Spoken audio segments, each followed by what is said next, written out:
Hello, my friends, and welcome back. Thank you for being with me again today. We got some news from Mariupol, been a long time, from Azovstal steel plant, where the Ukrainians were able to receive some dead fighters, some bodies, obviously provided by the Russians, and it's been at least 2 weeks since everything ceased over there. I wonder how those bodies look like, and not only, but gonna figure out who's who, what's what. Ukrainska Pravda, June 7th, 2022. This is the title. Ukraine has already returned 210 bodies of Mariupol defenders, per Ukrainian intelligence. 210 bodies of the dead fighters of Mariupol, most of whom defended Azovstal, have already been returned to the controlled territory of Ukraine. Source: the Chief Intelligence Directorate of the Ministry of Defense of Ukraine. And I'm quoting: "The process of returning the bodies of the dead defenders of Mariupol continues with the help of the efforts of the Coordination Headquarters for the Treatment of Prisoners of War. As of today, 210 of our servicemen have been returned.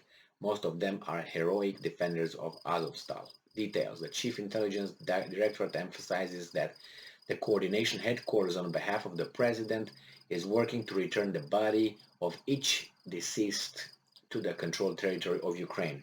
Previously, on June 2nd, Ukraine and the aggressor country, Russia, held an exchange of the bodies of soldiers who had fallen in battle. 160 soldiers were exchanged on each side. Later, the press secretary of the Azov regiment, Anna Golovka, said that all 160 Ukrainian bodies given by Russians were from the ruins of Azovstal. She said that at least 52 of those bodies were considered the remains of Azov regiment fighters. Or if you want not regiment, but you want um, battalion, sounds a little bit worse, right? And it's good that these guys agreed to this kind of exchanges, but what are they going to do with the body? You bury them yourself? No, let them get them and bury them and do the proper, whatever tradition needs to be done. That's war. Could have been avoided. I always point to the Minsk agreements. Not implemented. Pushed what? 7 years, 8 years? And here we are here.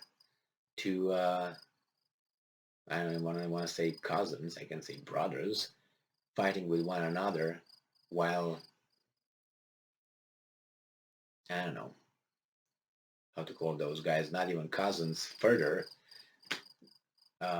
are fueling one of the brother to continue fighting the other brother. I think they could have got along together very well if it was just between them, the two of them. Like I think that many tension situations, tensions in the world, in areas. I would point to the Far East. I would point to the Middle East. A lot of this could have been, if not avoided, not avoided, but at least taken care of without much bloodshed and so much time that passed that was full of aggressions and damages, destroyed cities, people dead, crimes, rapings, all these things. And if they would have been left alone to do their own thing without the external influences for whatever political or economic system or whomever is gonna sell me and give me access to their resources, and well, unfortunately, this is the way we live in. This is the life, this is the planet, this is the world we live in. So what are we going to do?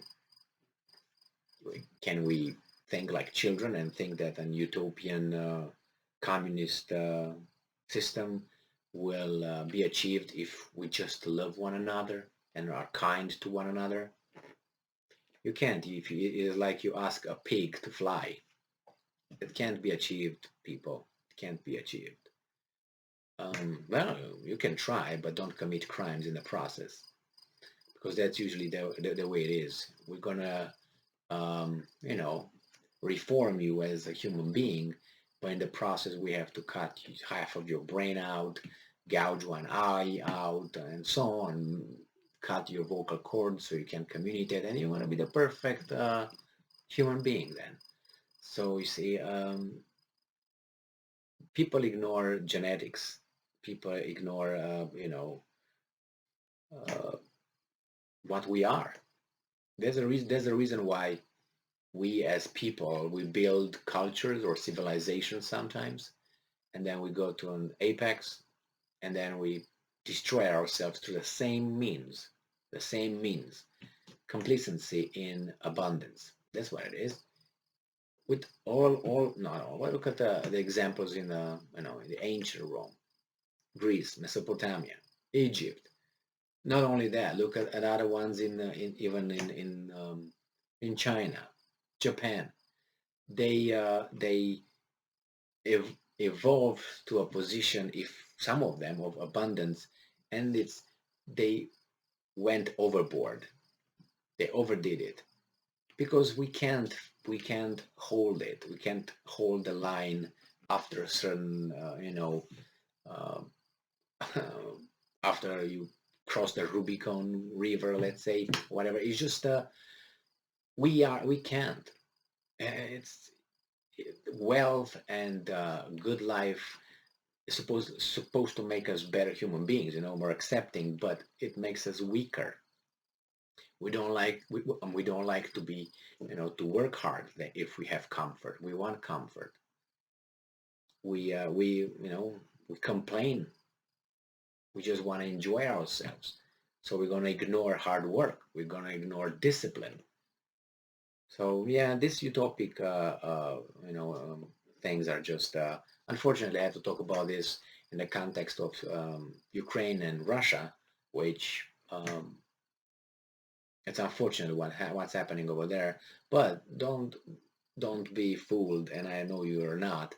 There are criminal minds out there that do not see things like this. They don't even have a, I don't know, a flicker of thought that about something like this. It's just something else.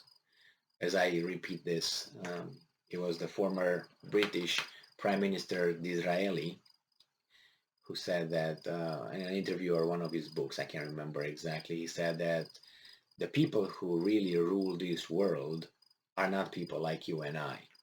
They are very different than you and I. Now, I don't know if Disraeli was the same as I am, but nevertheless, all right. But I know exactly what he means, what he meant then, and what he means is still valid today.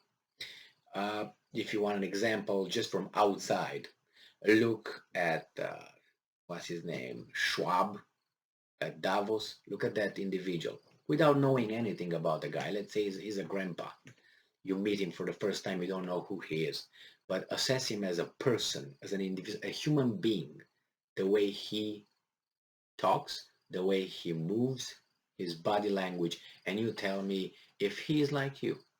You say, well, where he is, the environment dictates his behavior to be like that. Yes and no. You can see it through. Thank you very much for being with me again today. Stay strong, stay smart, look for the truth, and be just.